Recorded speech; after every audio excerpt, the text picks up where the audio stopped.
ご視聴ありがとうございます。今回は2月ほどサボっていました最近買った道具紹介シリーズを行いたいと思います。1つ目、ワールドインポートツールズさんのニューアイテムトルクレンチ。正式名称がちょっと長くてプッシュスルースプリットビームトルクレンチというみたい。最近発売になった新製品ですね。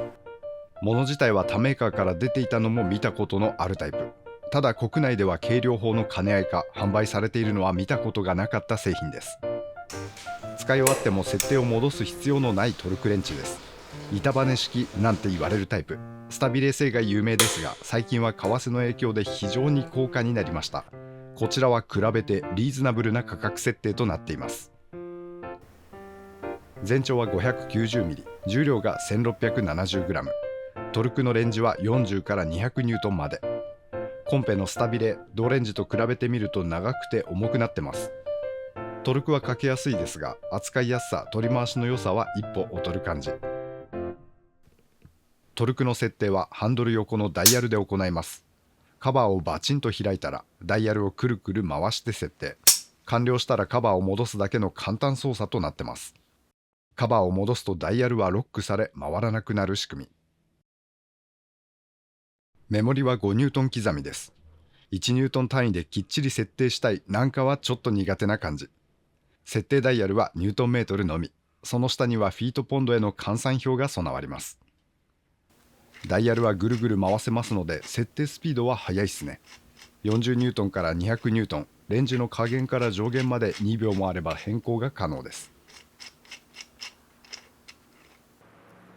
レンジの真ん中120ニュートンに設定した場合の実トルクの結果がこちらです。交渉精度はしっかりと出てるっすね。将来的に構成もできるみたい。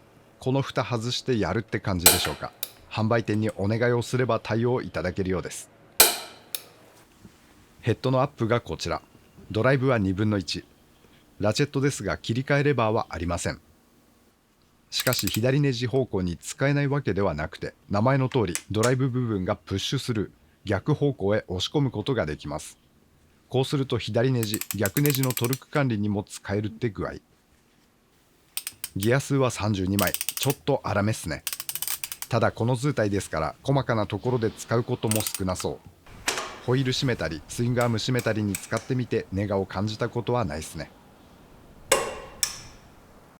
使っていて気になる点としては、まだしっかり試せてはおりませんが、レンジ加減付近でいまいち精度が出せないと感じてます。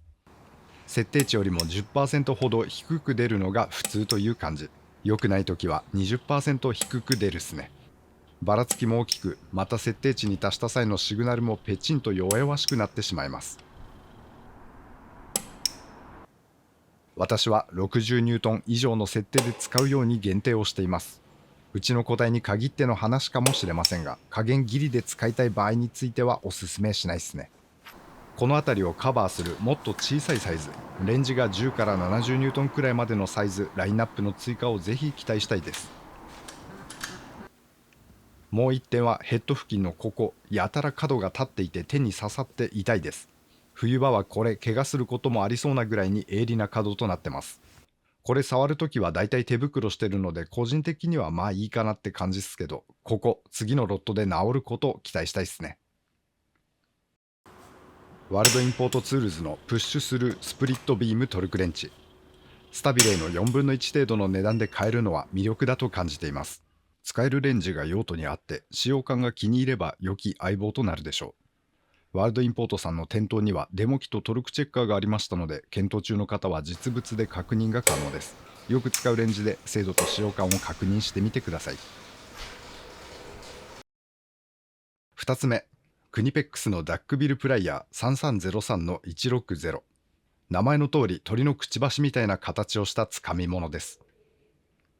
全長は 160mm、 ギザのない幅広なつかみ面が特徴です。つかみ面はツルツルではなく適度にざらつきが残されています。おかげで掴んだものが滑りにくくなってます。電線を引っ張る作業に使ってます。パソコンの電源配線の長さを詰めてたんすけど、その作業の中でハウジングから配線を抜く工程がありまして、これハウジングが互換品、要するに純正じゃないものだと本当抜けないことがあるんです。力を入れないとはいえずっとこの作業をしてますと指先がとても痛くなりまして、でワールドインポートさんで相談をしたらこれを提案されました。使ってみましたら前評判の通りに便利な道具だったっすね。配線の被覆を傷つけずに結構なグリップ力で引っ張ることができました。柔らかくて細いもの、配線とかアルミのフィンとかその辺挟むのに使いやすいと感じてます。ネガというかは太いものには使いにくくなってしまいます。1、2ミリ程度の配線相手に使う場合はつかみ面が平行に近くなりますので対象と触れる面が広くなるんですけど、太いもの握るとほぼ線あたりとなってしまいまして傷つける心配が出てきてしまいます。太いもの相手にはプライヤーレンチがいいかもしれません。ただプライヤーレンチ力が入りすぎちゃって被覆傷めやすかったので操作は慎重に行う必要がありそうです。クニペックスのダックビルプライヤー、なかなか特徴的な形ですから用途も限られてはきそうですが、思いがけない使い方で助けられることはありそうです。頻繁に手にする道具ではなさそうですが、気になる方は試してみてください。3つ目、シグネットのミジェットギアレンチ。スタビーフレックスシグネットレンチというのが正しい製品名みたいです。短いサイズフレックスのギアラチェットっすね。オートバイのインテークマニホールド付け外しに使ってます。対象ネジは1分の1インチサイズなんですけど、インチでフレックスでミジェット、しかもギアラチェって国内ではなかなか見つけることができず、ですから厳密にはサイズ違ってるんですけど、緩めた後ですとか本締め前の早回し作業にちょっと大きい 13mm のこれを使っています。ギア数は72枚、空転トルクはギアラチェットとしては一般的な印象です。シグネットのギアラチェット、昔はギアレンチ社が作ってましたが、今はどこが作ってるのでしょうか。フレックス、よく使う範囲の動きはスムーズです。60度を超えてくると渋い感じが出てきますが、気になるレベルではありません。片方は90度ぴったりくらい、もう片方は95度くらいまで曲がります。手の中でひょいひょいと使えるので便利な道具となってます。気になる点はほぼないです。強いてあげればラチェットの向きが分かりにくいってことくらいでしょうか。他社品でよく見るどっち向きに使えという矢印がありません。昔ながらの矢印記載があったら便利だったかもと感じています。スタビーフレックスシグネットレンチ、あると作業を楽にしてくれる道具です。現在ワールドインポートさんでアウトレット扱い、お安く売ってます。興味ございましたら覗いてみてください。ご視聴ありがとうございました。